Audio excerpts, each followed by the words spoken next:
Sesi pertama 20 April 2020. Dari ruang sekretariat saya mengucapkan selamat sore kepada Bapak Ibu, saudari dan anak-anak sekalian, seluruh jemaat Tuhan GKP Jemaat Seroja. Mulai hari ini Senin 20 April 2020 dan semoga dapat secara konsisten berlanjut terus setiap hari. Saya akan menyampaikan klip berdurasi sekitar 2 menit untuk menyampaikan rangkaian pengetahuan dasar Alkitab yang diperuntukkan bagi semua kalangan, dari usia anak-anak sampai dewasa. Hari ini saya memulainya dengan pertanyaan dasar. Apakah Alkitab adalah firman Tuhan? Dalam rangka menjawab hal ini, pertama-tama kita perlu menyampaikan persepsi kita terlebih dahulu tentang firman Tuhan itu sendiri. Firman Tuhan dapat kita maknai dalam dua bentuk, yaitu yang pertama, kata-kata Allah sebagai firman Tuhan. Yang kedua, Tuhan Yesus sebagai firman Tuhan yang hidup. Selanjutnya Bapak Ibu, yang kedua, dengan pemaknaan tersebut, secara umum saya dapat katakan bahwa Alkitab adalah kesaksian tentang firman Tuhan. Baik itu kesaksian yang disampaikan oleh manusia maupun kesaksian dari Tuhan melalui orang-orang tertentu.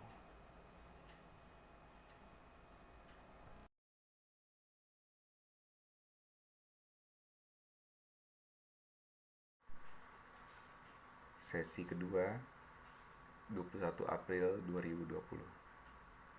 Dari ruang sekretariat GKP Jemaat Seroja saya mengucapkan selamat pagi dan selamat Hari Kartini kepada Bapak Ibu, saudara-saudari dan anak-anak sekalian, seluruh bagian Jemaat GKP Jemaat Seroja. Alkitab berisi 66 kitab yang dihimpunkan sebagai satu kitab yang kita sebut Alkitab. Alkitab terbagi menjadi dua pembagian yang disebut sebagai Perjanjian Lama 39 kitab dan Perjanjian Baru 27 kitab. Kedua perjanjian ini masing-masing terbagi lagi menjadi beberapa kelompok kitab. Perjanjian Lama terbagi menjadi 4 bagian. Yang pertama, Pentateuch, atau yang dalam tradisi penafsiran lama disebut sebagai 5 kitab Musa. Yang kedua, kelompok kitab sejarah terdiri dari 12 kitab. Dilanjutkan lagi dengan kelompok kitab sastra, ada 5 kitab. Yang keempat itu adalah kitab nabi-nabi, terdiri dari kelompok kitab nabi besar, yaitu 5 kitab, dan kelompok nabi kecil, 12 kitab.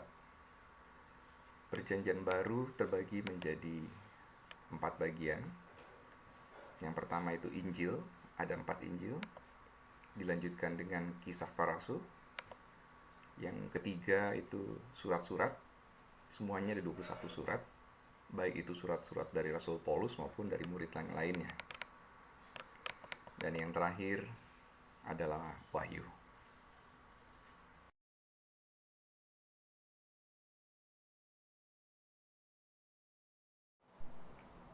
Sesi 3, 21 April 2020. Dari ruang sekretariat GKP Jemaat Seroja saya mengucapkan selamat sore kepada Bapak Ibu, saudara-saudari dan anak-anak serta seluruh bagian jemaat di lingkungan GKP Jemaat Seroja. Kelompok kitab Pentateuch yang menurut penafsiran lama menyebutkan bahwa 5 kitab ini dianggap ditulis oleh Musa. Namun demikian, dalam perkembangan studi kita bisa mendapatkan informasi bahwa Pentateuch ditulis oleh para imam yang hidup pada masa sekitar abad ke-7 sebelum Masehi. Pentateuch terdiri dari 5 kitab, yaitu Kejadian, Keluaran, Imamat, Bilangan, dan Ulangan. Dari kelima kitab itu berisi kesaksian iman tentang asal-usul alam semesta, asal-usul bangsa Israel. Kemudian dilanjutkan dengan kisah tentang perjuangan Israel selama mereka dalam perbudakan di Mesir, hingga mereka kemudian menempuh perjalanan selama kurang lebih 40 tahun, yaitu perjalanan dari Mesir menuju Kanaan atau Tanah Perjanjian.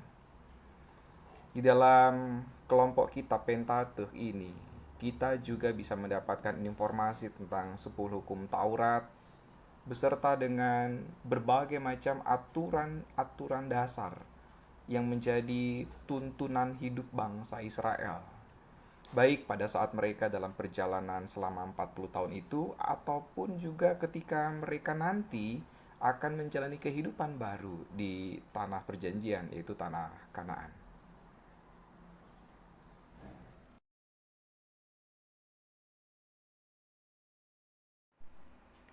Sesi 4, 22 April 2020. Dari ruang Sekretariat GKP Jemaat Seroja, saya mengucapkan selamat pagi kepada Bapak Ibu, saudara-saudari, dan anak-anak sekalian, segenap bagian GKP Jemaat Seroja. Kali ini kita akan melanjutkan dengan membahas kelompok kitab sejarah yang terdiri dari 12 kitab, yaitu Yosua, Hakim-Hakim, Rut, 1 Samuel, 2 Samuel, 1 Raja-Raja, 2 Raja-Raja, 1 Tawarikh, 2 Tawarikh, Ezra, Nehemia, dan Esther. Kitab-kitab ini ditulis oleh orang-orang yang sangat beragam latar belakangnya, bahkan juga dari masa yang beragam. Kelompok kitab ini berisi tentang rangkaian sejarah Israel sebagai sebuah bangsa. Saya garis bawahi, Israel sebagai sebuah bangsa, yaitu ketika mereka baru menduduki Kanaan di bawah kepemimpinan Yosua, dilanjutkan dengan kepemimpinan para hakim di zaman Hakim-Hakim. Sesudah melewati zaman Hakim-Hakim, Israel memasuki fase atau babak baru ketika mereka bermetamorfosis atau berubah bentuk, yaitu dari Israel sebagai sebuah bangsa menjadi kerajaan Israel. Sesudahnya mereka harus menghadapi kenyataan bahwa mereka menjalani hidup terpecah menjadi dua kerajaan, yaitu kerajaan Israel Utara dengan ibu kota di Samaria dan pusat peribadahan di Betel, serta kerajaan Yehuda, yaitu Israel Selatan, yang beribu kota di Yerusalem dan pusat peribadahannya di Yerusalem. Kitab sejarah ini ditutup dengan pada fase kehancuran kerajaan Israel, yaitu ketika Israel Utara mengalami pembuangan pertama tahun 722 sebelum Masehi, dan pada masa itu mereka dipaksa melakukan kawin campur oleh penjajah mereka pada masa itu, yaitu kerajaan Asyur. Juga dilanjutkan dengan sejarah pembuangan kedua, yaitu kerajaan Yehuda yang mengalami pembuangan ke Babel pada tahun 586 sebelum Masehi.